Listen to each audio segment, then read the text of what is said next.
Dear viewers, welcome to another episode of The Diplomat. My name is Mijat Kontić, and today speaking with us is the Romanian ambassador to Serbia, Her Excellency Silvia Davidoiu. Your Excellency, thank you for taking the time of your day to talk with us. Thank you for coming in the Romanian embassy, and thank you for having me here. It's a pleasure to be here. For starters, throughout your career, you've seen diplomacy evolve across borders and over time. What does it mean to you to be an ambassador in 2025? Yeah, it's my third ambassadorial posting, and I can say that it's huge difference between what is now and what it was as a diplomat, not only as ambassador. We have evolved in the international relations, and I think our job has evolved as well. And it grew in complexity, in sensitivity, and demands much more from us than before. The environment is completely different. Completely different, and I think the challenges are multiple. We see a change of scenery every day. Things that have been normal 2 years ago are not normal any longer today. And I think the society itself is more demanding. The people are waiting from the diplomacy and from the diplomats to behave differently, to be more assertive, to defend their rights, to hear from us that we are involved and we are defending their interest. And the things are much more complicated because we have to be present in the social media as well. The diplomacy is not what it used to be behind closed doors, people talking to each other in a lower voice. We have to be visible. We have to be loud because people are expecting from us to see that we are performing and we are doing what they expect us to do. Now, at the latest Munich Security Conference in 2025, Serbia and Romania confirmed that they will maintain their traditional friendship. What does this phrase mean today in modern diplomacy? I think that moment in time, is in February this year, is just one drop in our long-standing bilateral relations. I think the ministers met in Munich, but we have a long series of meetings at ministerial level, at other officials level. Probably not as much as we would have loved to have it, but nevertheless, I think we have a steady friendship. Like any friendship, up and then you have to nourish it. But we are on a very, very good path. It is a traditional friendship, and it's repeated by a lot of officials. I really believe that we have a steady relationship, a very solid one, and it goes beyond meetings, and it goes very deep, is deep-rooted into the connectivity between our people. We are neighbors. We have been very good neighbors. I know another thing that is always underlined is the fact that our two countries in this very troubled region never went to war with each other. So is a very special relationship. I'm repeating myself. I think it's a very steady relationship, and there are so many things that are common to us, and they are connecting us, that the ones that are putting us apart are very few. So what will be the priorities of the Romanian embassy with this relationship with Serbia in their cooperation? We have a long-ranging list of issues that are a priority for us.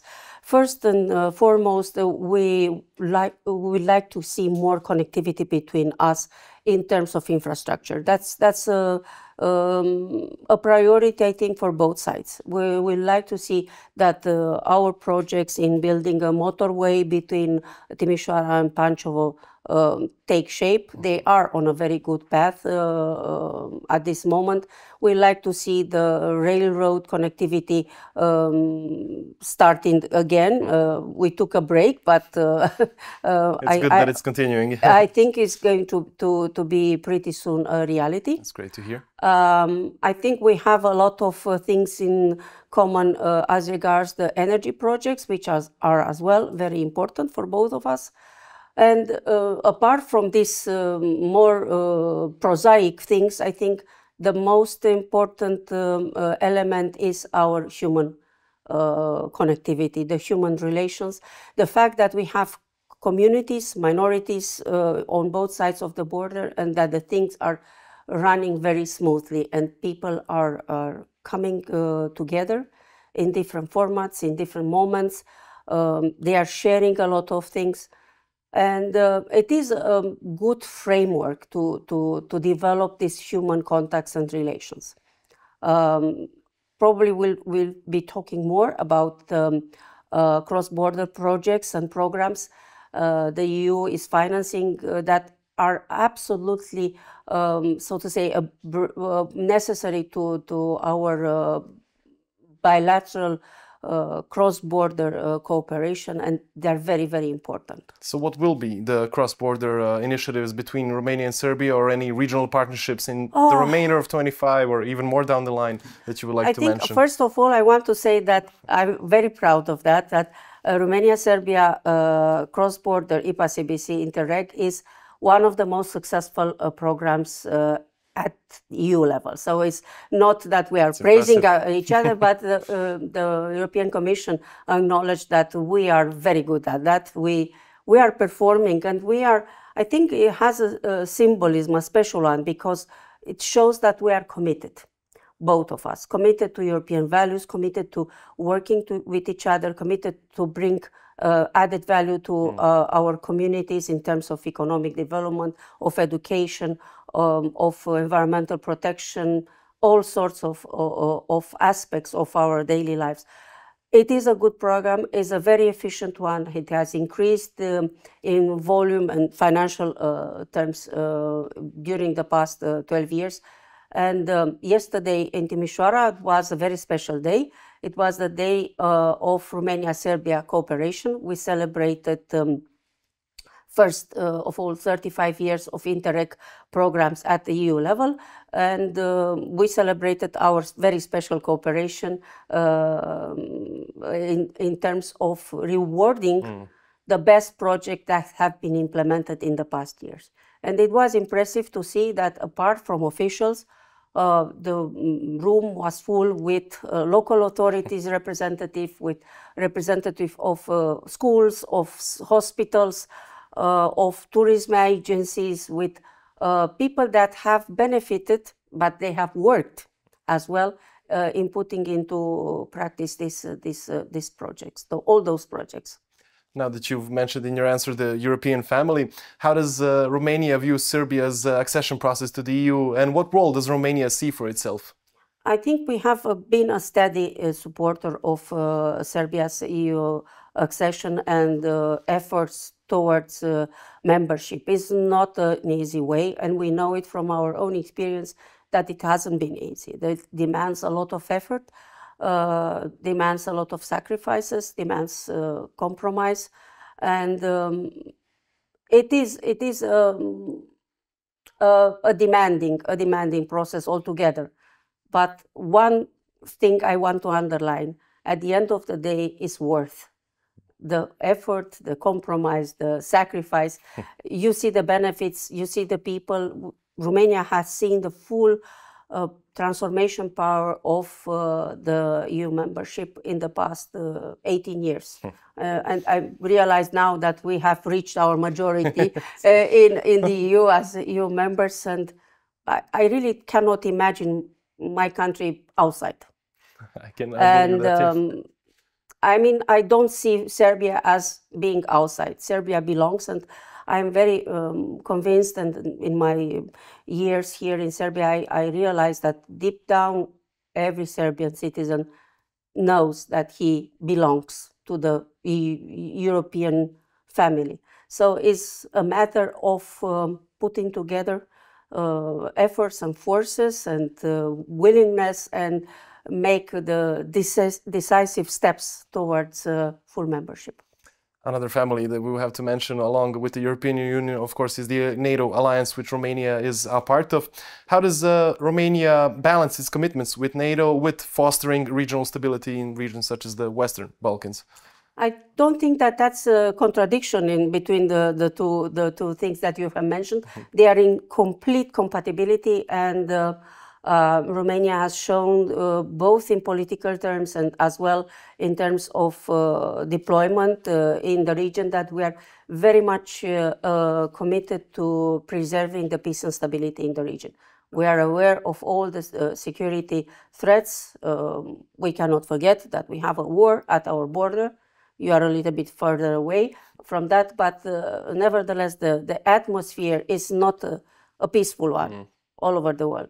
Yeah. Romania is fostering the political dialogue at bilateral level, as well as inside the NATO framework, institutional framework with Serbia. And more than that, we are having a steady contribution to the stability and security of this region, both with our presence in KFOR. We have been in KFOR from the very beginning.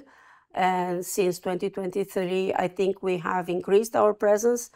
We are now having deployed on the field around 180 soldiers, which is a substantial contribution. And we are having a steadier and, so to say, more stronger presence in EUFOR Altea, which for the time being for this year we are as well commanding, where we have for the moment 700 people. So it is really a substantial contribution. And I think we are doing that very well, knowing that preserving the peace and stability in this region is worth every effort. Absolutely. Now, to talk a bit about the economy, the partnership between Romania and Serbia has also shown to be positive when we're talking about trade. So in this year, trade has reached the number over 2 billion euros between the two countries. What sectors are actually increasing this growth and being responsible for this positive tendency? I think we reached only in the first 6 months of this year, yes, the 2 billion. So this number will still grow. I am looking forward to the end of the year to see how we'll perform, but it was in the past years a steady increase. I think the potential is huge. We can do much better and we can do more. We have a lot of fields that are traditional fields of cooperation in the economic field between our two countries. First and foremost is the energy sector, where it's one of the big carriers in terms of trade and economic exchange. We have agricultural products. We have electronic and electrotechnic products that are an important part of our trade. But I am looking forward to see the results of our efforts in the past years to foster cooperation in IT, telecommunication and innovation field, where we have made some efforts in bringing together institutions in both countries in order to have a more institutional shaped framework for further cooperation. It is important in those times where services and IT sector especially are the motors of economic development. And I think both of us have a lot to offer. I will underline another aspect of our economic cooperation, which is connected again with the human factor, is tourism. Of course. I think we have started to rediscover each other, and it is great. If you go over the weekends in Golubac fortress, or you go to Kladovo or Veliko Gradište, you'll see that at least 1/3 of the cars that are parked in the public places have Romanian plates. That shows a lot of movement over the border. If you go to Timișoara, I was recently there, I've heard Serbian on the street like almost a second language. A lot of Serbian tourists, a lot of Serbian people visiting, attending different events, either political ones or cultural ones. So tourism is a big factor. in this picture. And there's always big interest for regional mobility as well. And on this note, you also mentioned the work that's being done on the rail links between Timișoara and Belgrade. How's this modernization process going, and what's the current status of it, and how can this actually impact regional mobility, as we mentioned?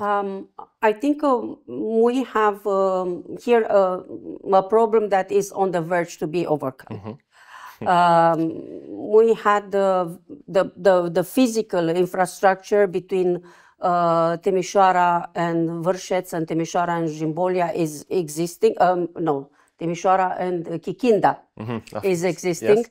And we only have to come to terms between the two rail companies on some long-standing issues. And I think the normal traffic will resume in the foreseeable future. I am very optimistic in this respect.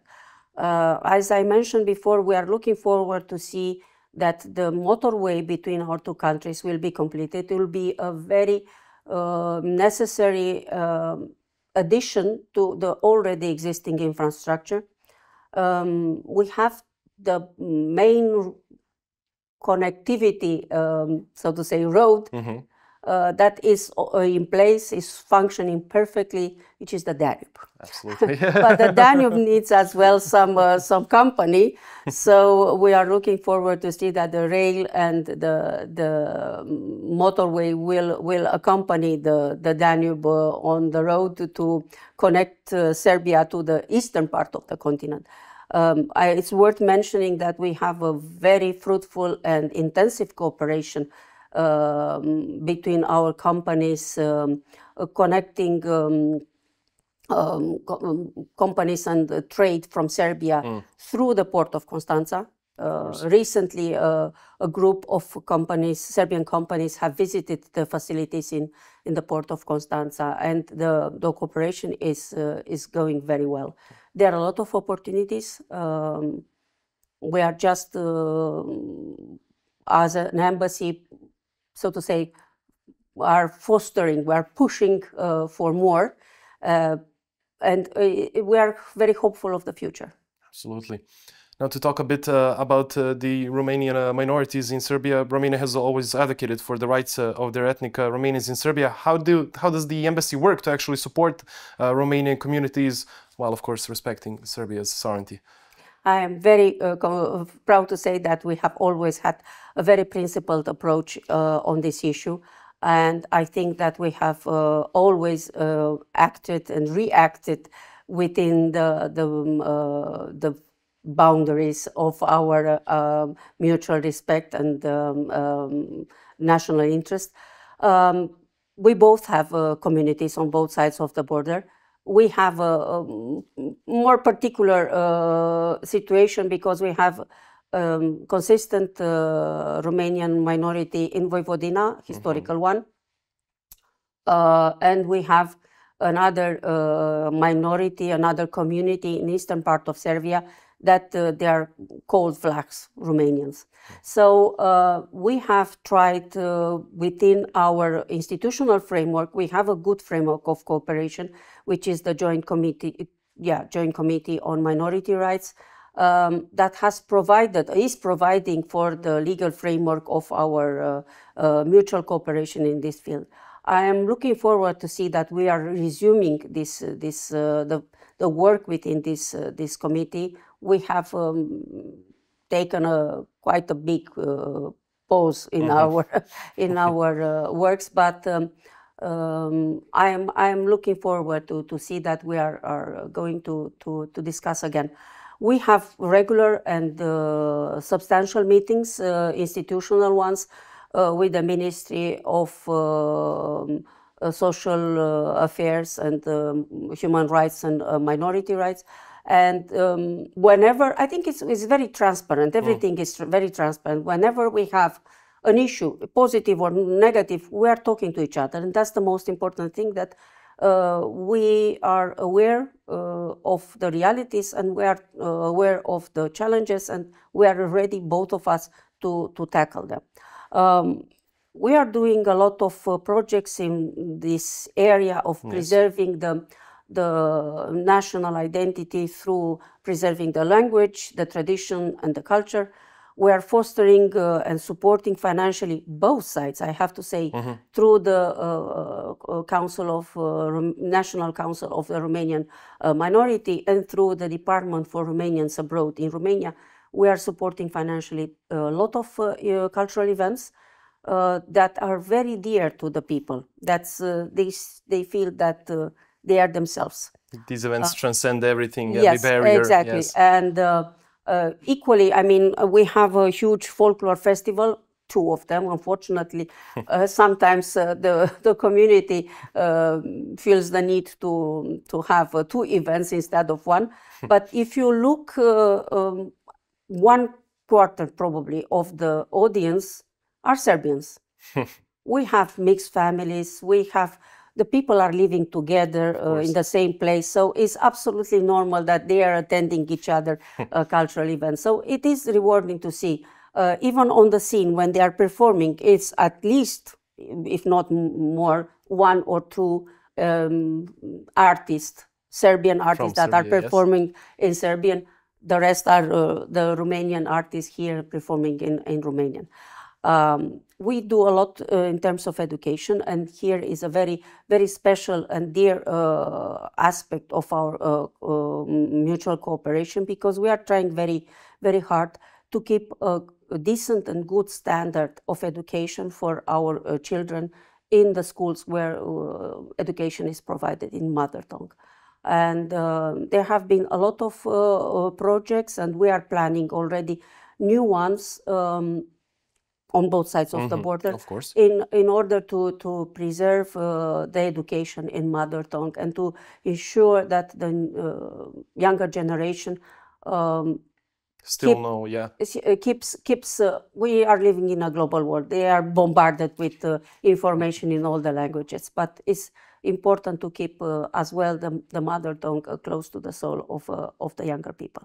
We are doing a lot of, I said, in cultural terms, in as well in human-to-human projects, and they are as well part of those projects carried under the umbrella of the Romania-Serbia cross-border program. So a lot of things. It's a very active partnership. Yeah, it is. Yes. It is very active, and I'm very happy that it's very active at the local level, between people, between institutions in regions and communes and villages, and anyhow the people are meeting. But when they see that their getting together has results in concrete terms, is even more rewarding. Absolutely.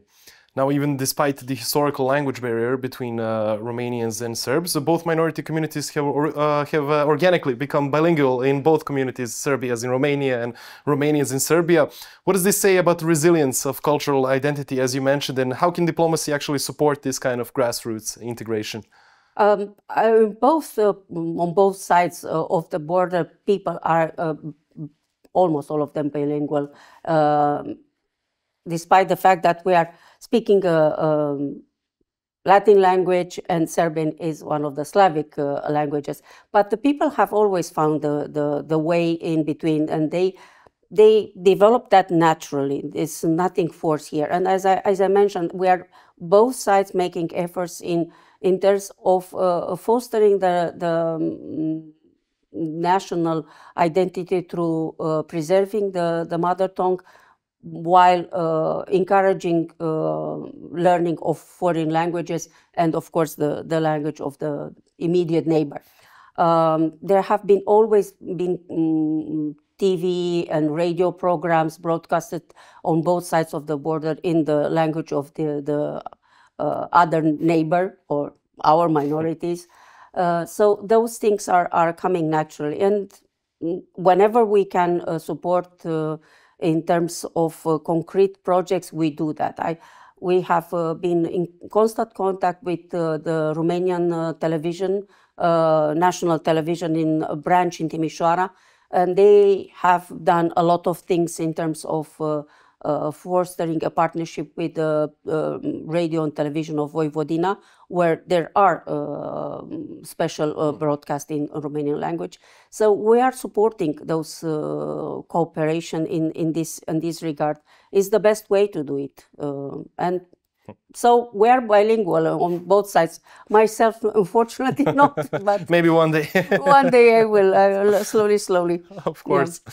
Now, in the past, you also participated as part of the Women CEO Summit, where the gender equality topic was discussed, especially in the field of diplomacy. How would you rate the current state of this today? Unfortunately, this year I couldn't participate, but last year I was part of this,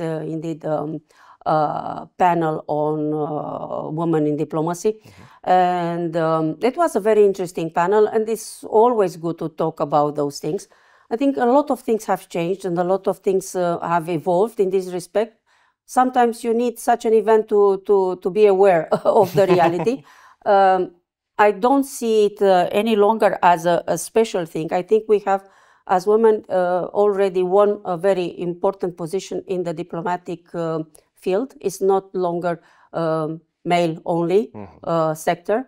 I am proud to say that in the foreign ministry, we are sometimes more than 50%. Oh, wow. Congratulations. Or close to. Yeah. In the Romanian system, we have, I think, 35% of the heads of diplomatic missions, Romanian women. Things are going naturally. We are, so to say, asserting our position in the society. Absolutely. On a natural merit base and value-based principle. But we need to talk about those things, because not always things are very smoothly. They are a part of the society that are not always involved in this equalitarian approach. And all the best examples are always welcome to be broadcasted. Of course. Now, for the last question, I would like to ask you, how do you see the future of international relations between Serbia and Romania? I am very positive about that. I think we have so much room of maneuver, or so much room of development, that it will be difficult only to point a couple of subjects. We are together in this region. We already had, and we can continue to foster the stability, the peace, the security of this region, the economic development of this region, and as well our own economic development, to further establish our position inside the European structures, where hopefully Serbia will become full-fledged member in the very near future.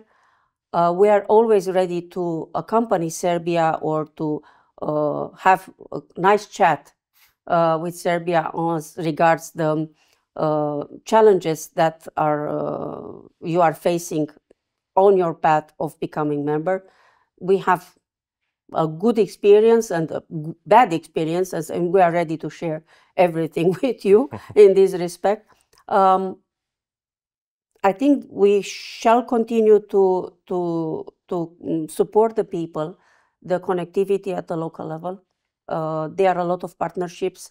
Now we are encouraging other partnerships to be formed at the municipality and cities level between the two countries.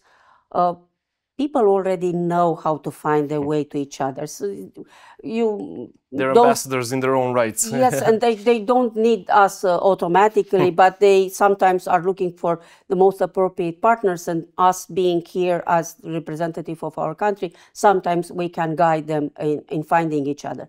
But really, those projects that they are developing together are the backbone of our relationship, and we are looking with great interest to see that those things are fostered in the future.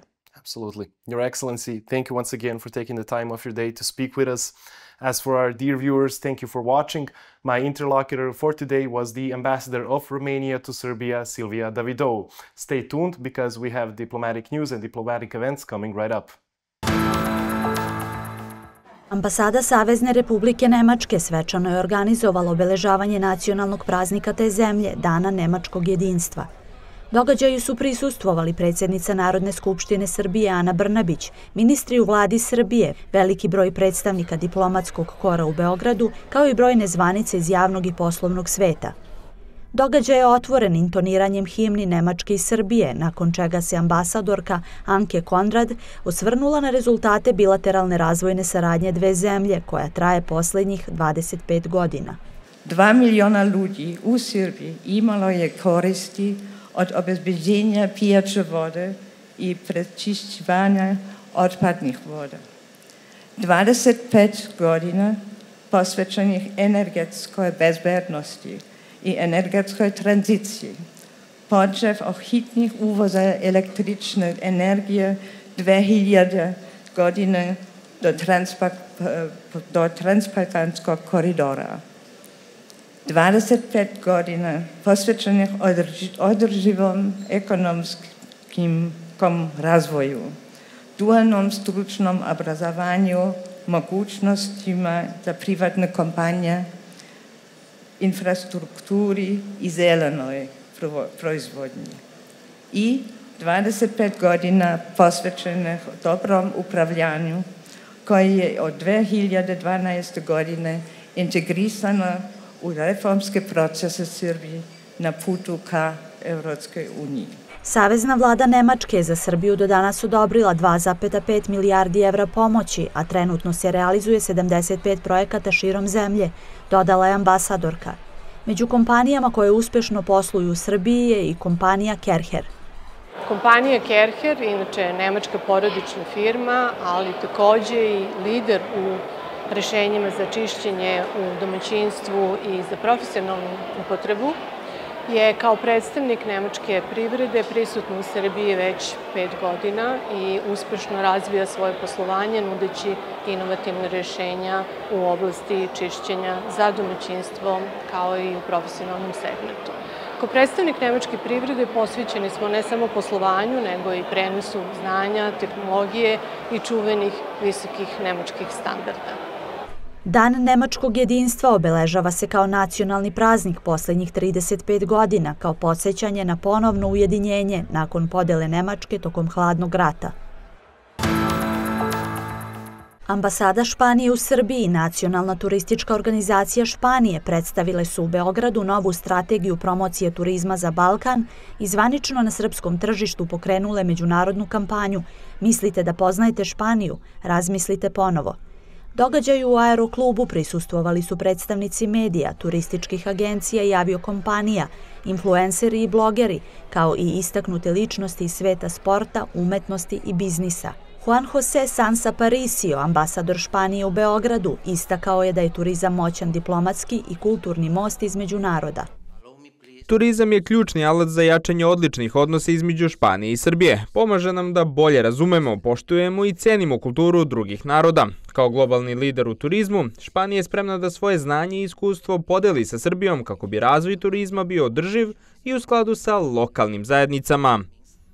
Kampanja, deo strateškog marketinškog plana za period od 2021. do 2025. ima za cilj da Španiju predstavi izvan tradicionalne slike sunca i plaža, ističući autentičniju, raznovrsniju i premium turističku ponudu zasnovanu na održivosti, kulturnom bogatstvu, manje poznatim destinacijama i dubljoj povezanosti sa lokalnim zajednicama.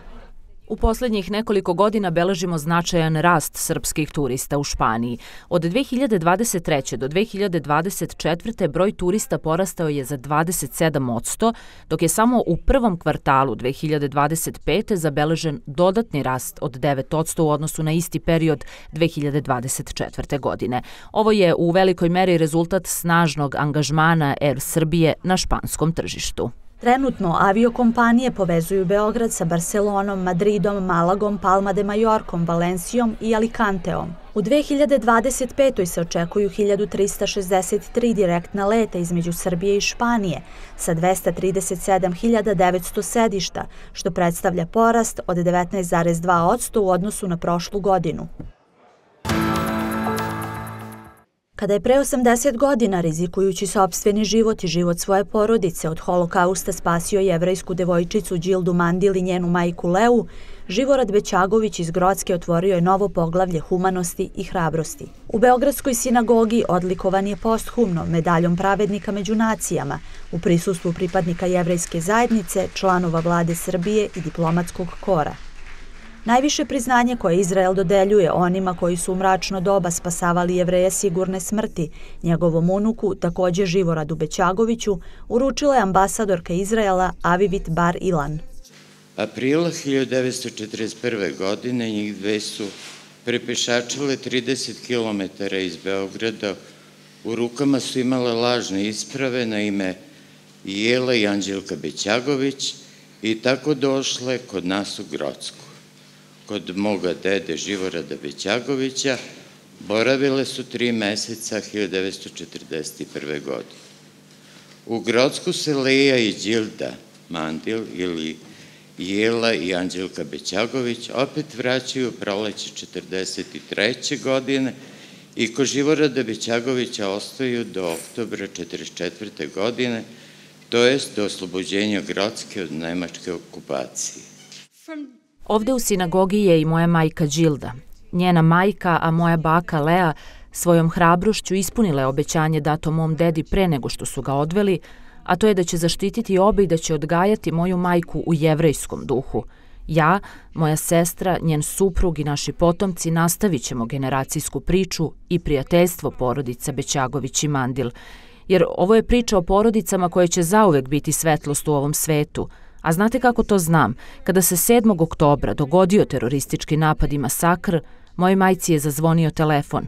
Zvao je Žikica i pitao da li je potrebno da dođe i bude uz nju.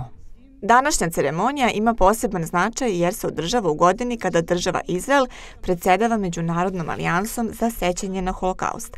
Kao jevrejka, ambasadorka Izraela, ćerka i unuka preživelih iz holokausta sa porodičnim korenima duboko povezanim sa Srbijom, stojim pred vama ispunjena toplinom, poniznošću i poštovanjem. U ime države Izrael i jevrejskog naroda izražavam našu duboku zahvalnost porodici Bećagović.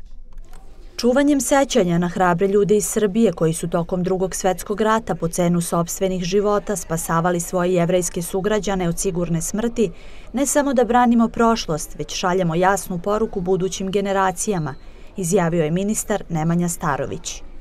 O razmerama žrtve tih ljudi svedoči i činjenica da je za skrivanje i spasavanje samo jednog građanina jevrejske nacionalnosti u određenim situacijama bila potrebna pomoć više od 10 srpskih porodica. Branimo naše jevrejske sugrađane i danas, boreći se protiv antisemitizma, iskrivljavanja holokausta i istorijskog revizionizma.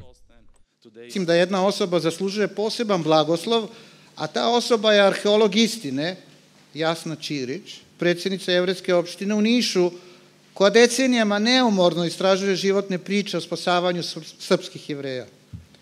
Životne priče koje je vreme prekrilo zaboravom.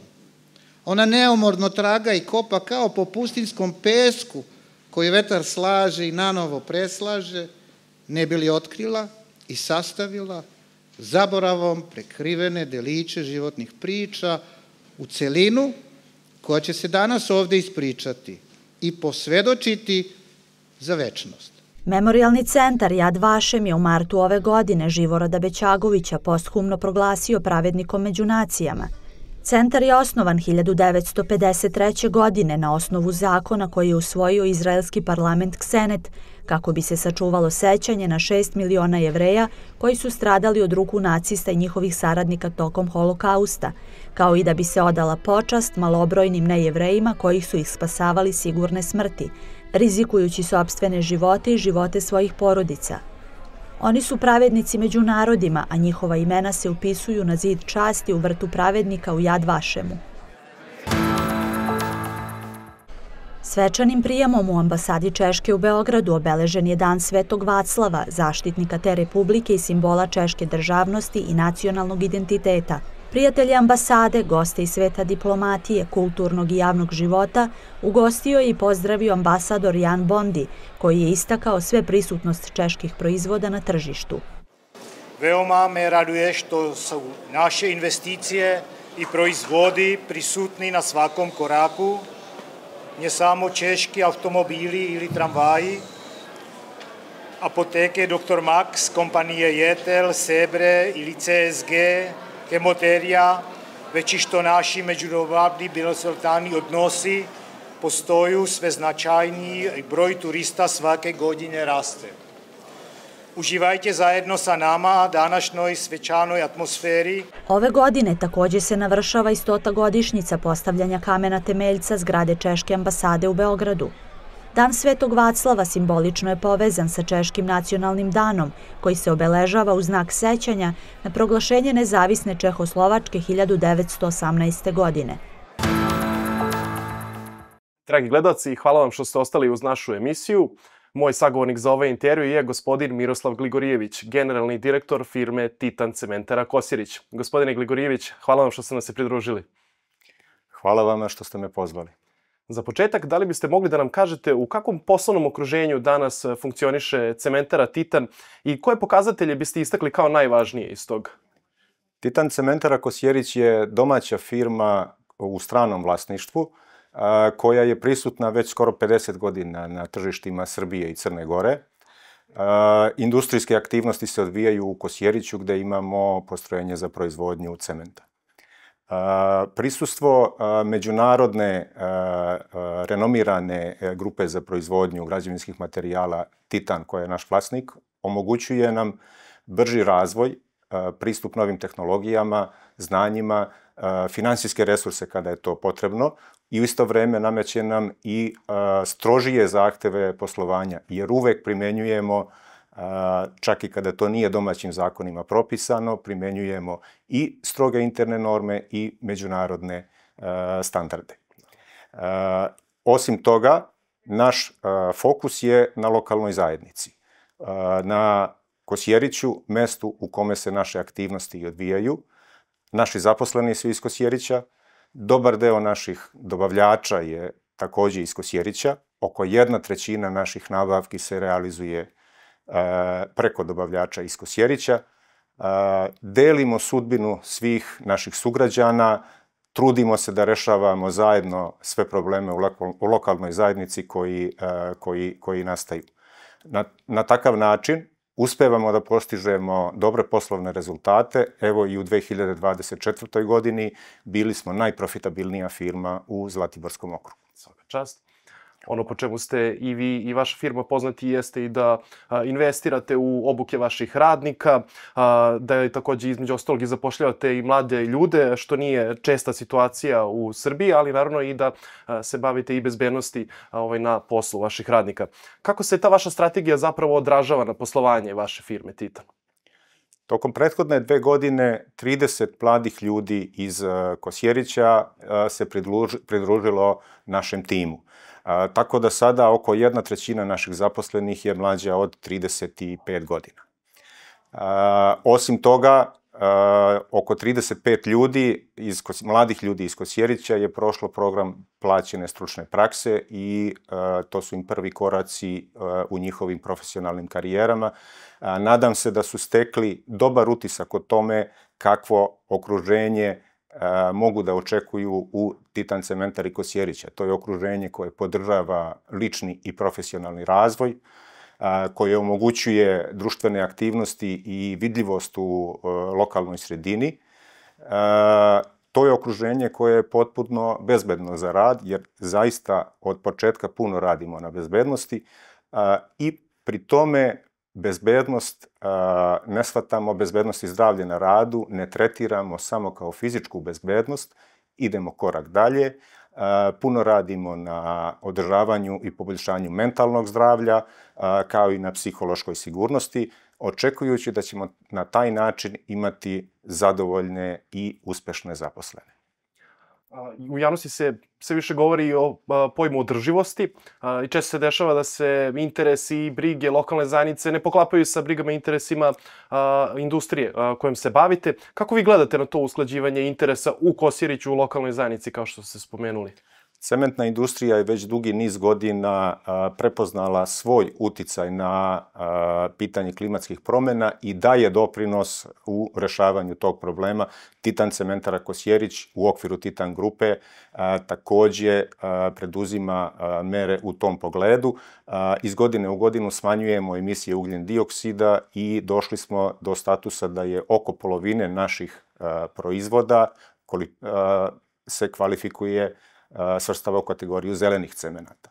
Pre toga, na osnovu investicija od oko 25 miliona evra u mere zaštite životne sredine, došli smo do nivoa zaštite koji garantuje puno poštovanje propisa i daleko bolje od toga. Daleko bolje od toga znači da je, recimo, da su naše emisije prašine 10 puta manje od zakonom propisanih granica. Oblast u kojoj kasnimo i u kojoj bismo želeli da uradimo više je korišćenje alternativnih goriva. I nadam se da ćemo kroz 2 ili 3 godine doći u situaciju da dobijemo sve dozvole i da investiramo u postrojenje za korišćenje goriva iz komunalnog otpada, čime bismo doprineli rešavanju tog pitanja u Srbiji, koje je veoma složeno i opterećujuće za sve građane. Ono gde se vidi dobra veza Titan Cementare, ali i lokalne zajednice, jeste to što su se razvijali zajedno decenijama. Da li imate neke dobre primere saradnje između vas i lokalne zajednice? Da, naša finansijska podrška lokalnim projektima se kreće do nivoa od oko $500.000 evra godišnje. Evo, u 2023. godini naše ukupne donacije su iznosile 550.000 evra. To su donacije, finansijska pomoć lokalnim projektima. Projekat koji bih istakao iz te 23. godine je naša investicija u javnu gradsku toplanu, koja je omogućila da se ugase kotlarnice na ugalj u osnovnoj i u srednjoj školi i kotlarnica na mazut u domu zdravlja. Time smo direktno doprineli poboljšanju kvaliteta vazduha u tim mikrosredinama, u školskim dvorištima i u domu zdravlja, što su lokacije gde se kreće i gde boravi najugroženija populacija o kojoj treba najviše računa da vodimo. Za sam kraj ovog intervjua, kada razmišljate o narednih 5 godina, šta je ono što biste želeli da Titan Cementara Kosjerić ostavi kao trag, ali i kao poruku građanima Kosjerića i cele Srbije? Naša svrha poslovanja je da svet oko nas činimo bezbednijim, održivijim i lepšim mestom za život i nastavit ćemo na taj način da radimo prateći potrebe tržišta, želje naših kupaca, brinući o našim zaposlenima, o životnoj sredini i naravno uz puno poštovanje potreba lokalne sredine. Na taj način siguran sam da ćemo svet učiniti boljim mestom. Gospodine Gligorijević, hvala vam još jednom na izdvojenom vremenu. Hvala vama.